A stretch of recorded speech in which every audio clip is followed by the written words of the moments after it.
সড়ক দুর্ঘটনা এড়াতে সব ট্রাফিক আইন মেনে চলার আহ্বান জানিয়েছেন রংপুর জেলা পুলিশ সুপার মোহাম্মদ শরীফউদ্দিন।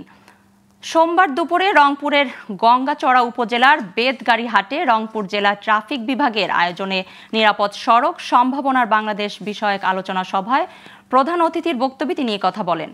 তিনি আরও বলেন, ট্রাফিক আইন মেনে চলার জন্য সবাইকে অঙ্গীকারও করা প্রয়োজন। এ সময় উপস্থিত ছিলেন জেলা ট্রাফিক বিভাগের টিআই নূরে আলম, গঙ্গাচড়া থানার অফিসার্স ইনচার্জ সহ পুলিশ কর্মকর্তারা।